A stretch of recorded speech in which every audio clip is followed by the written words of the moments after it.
Allora, infatti adesso iniziamo ufficialmente questo primo incontro. Io farò una domanda a tutti i nostri relatori, che sarà appunto, collegandomi anche, non era voluta, giuro, collegandomi alle parole del Presidente, la domanda sarà: perché fare imprese in Italia, perché rimanere in Italia? Quindi partendo da questa domanda mi risponderanno ovviamente e poi ci racconteranno un pochino la loro impresa. Il primo che sale sul palco ipotetico è Paolo Manfredi, che è il responsabile nazionale delle strategie digitali di Confartigianato Imprese, e ci racconterà la sua esperienza della Meneghina, che è una city bike basata su un progetto open source ideato e sviluppato dal Politecnico di Milano. Quindi prego Paolo, prima la domanda ovviamente: perché fare imprese in Italia, perché rimanere qui, e poi la tua esperienza, insomma. Sì, grazie. In piedi o seduto è uguale. Ma ci provo, poi magari mi siedo. Allora, perché fare impresa in Italia? Ma io direi essenzialmente perché in Italia si possono fare oggi delle cose, e mi riferisco al nostro campo d'azione, che è quello dell'artigianato, che possono, se si incontrano e si ibridano con le tecnologie, dare grandi soddisfazioni.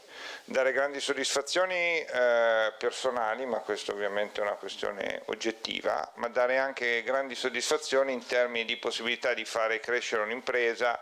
in termini di possibilità di andare all'estero, in termini di possibilità di fare innovazione e di partecipare, come dire, al grande circo globale dell'innovazione. Il fare impresa oggi in Italia, appunto la situazione non è rosea, ma oggi fare impresa soprattutto artigiana è un pochino più possibile di quanto fosse un tempo, anche grazie alle tecnologie, cioè grazie al fatto che oggi ci sono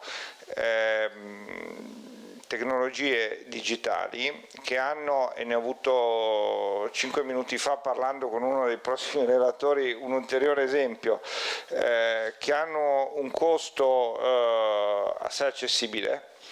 e che consentono di tirare fuori il meglio da quello che questo paese ha sempre prodotto copiosamente, cioè il saper fare artigiano, e di portarlo, come dire, ad un livello di scala particolarmente alto, laddove il livello di scala particolarmente alto significa avere realtà che, partendo da una piccolissima impresa e da un forte legame col territorio, sono attive in tutto il mondo. Realtà, penso in particolare a una realtà artigiana che è di qui vicino, della regione qui a fianco in Veneto, che si può addirittura permettere di non vendere in Italia, cioè invece di andare via resta in Italia e dice che non venderà più telà in Italia perché non c'è soddisfazione, li venderà solo all'estero e a stranieri che vengono apposta in Italia per farsi prendere le misure e acquistare questi capolavori. Ecco allora che oggi siamo, anche grazie alle tecnologie che vengono celebrate in questo forum, per l'ennesimo anno, oggi siamo in una condizione particolare che è diversa da quella nella quale eravamo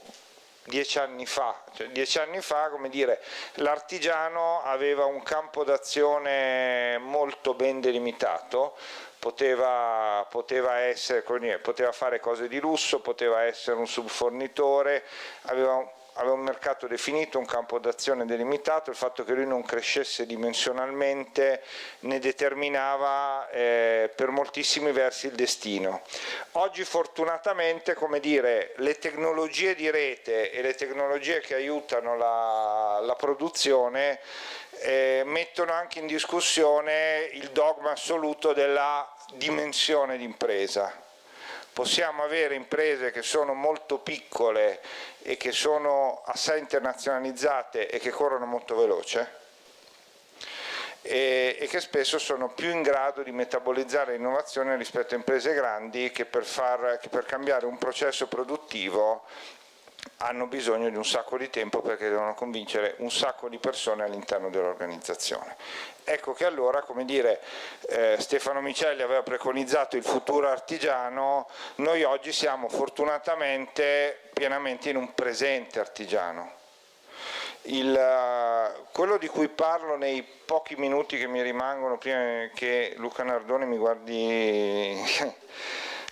male, è un gioco, è essenzialmente un gioco, noi l'abbiamo chiamata la Meneghina e nasceva da che cosa? Nasceva dall'idea che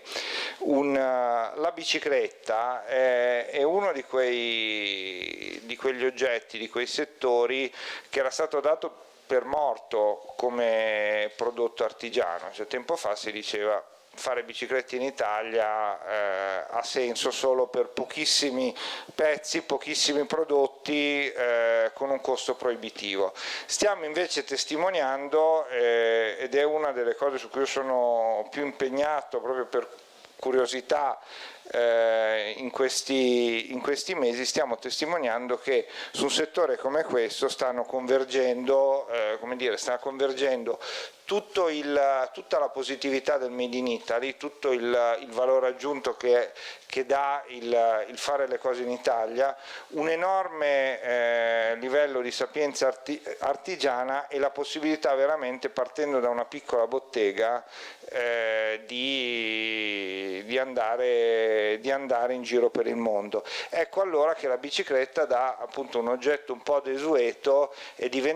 cambiata anche la società, è cambiato anche il modo di muoversi, è diventato in qualche modo un paradigma di che cosa sta succedendo all'artigianato. Con gli amici del Politecnico di Milano abbiamo voluto fare questo gioco, abbiamo detto andiamo a riprogettare una bicicletta, un oggetto che sembra ormai definito da almeno un secolo e che in realtà invece sta conoscendo uno straordinario aumento della varietà, uno straordinario tasso di innovazione tecnologica e di stile. Andiamo a capire come noi possiamo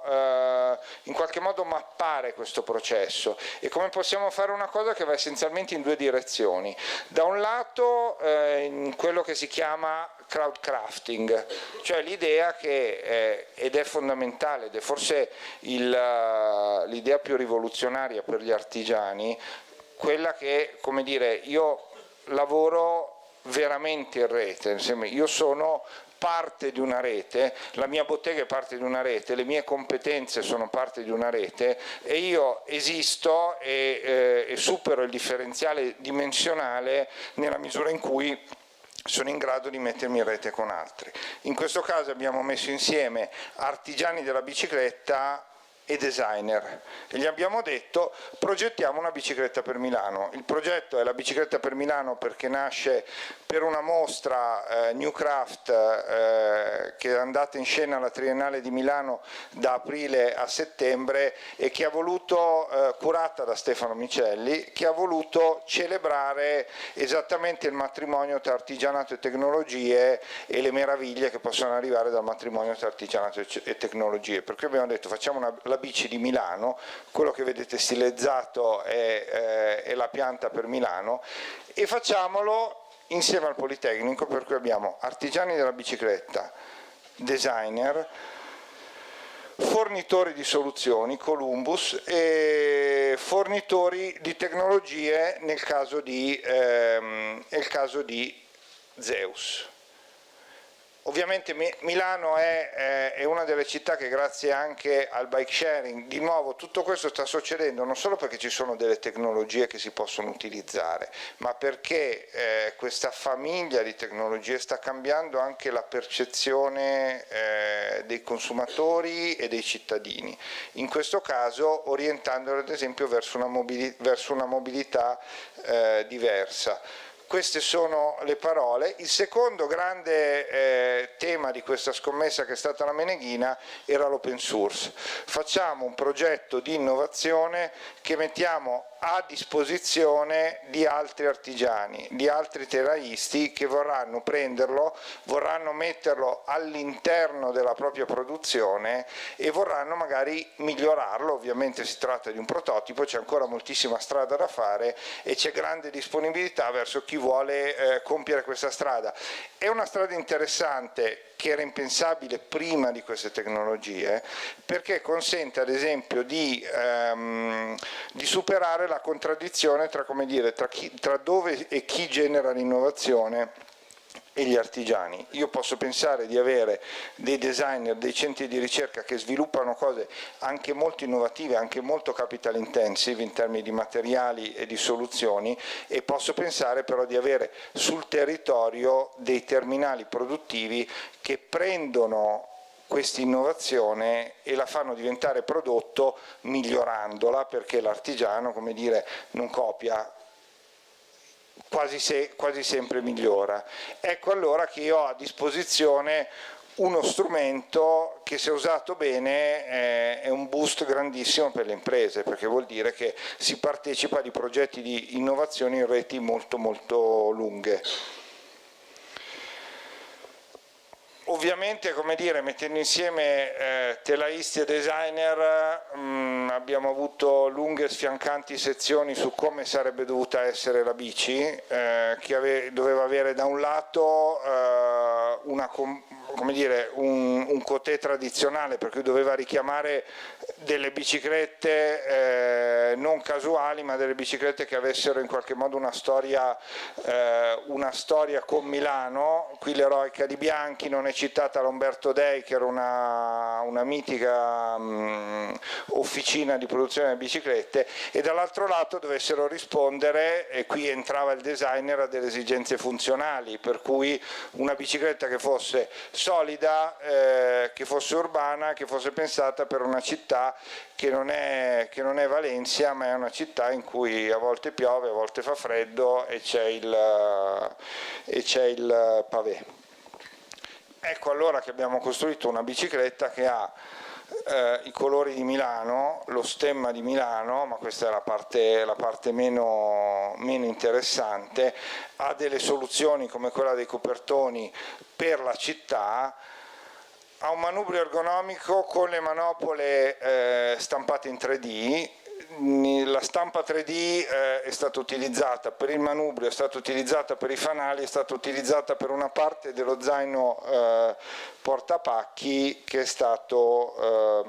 termoformato. Questa è la bicicletta, una bicicletta che appunto, pur essendo assolutamente un prototipo, è una bicicletta molto bella, ed è una bicicletta, e qui di nuovo l'artigianato che incontra le tecnologie, dove abbiamo messo insieme un telaio artigianale realizzato in acciaio, e vedete qui quella parte argentata nel mozzo posteriore, quello è un motore elettrico all-in-one, per cui è un motore che permette non solo di avere una propulsione elettrica, ma attraverso un KERS recupera il 40% dell'energia in salita, in discesa e in frenata, per cui una soluzione tra l'altro messa a punto da uno spin-off del Politecnico di Milano, che è assai all'avanguardia dal punto di vista tecnologico e veramente potrebbe fare la differenza nelle città. Matteo Zazzaro, un artigiano, ha lavorato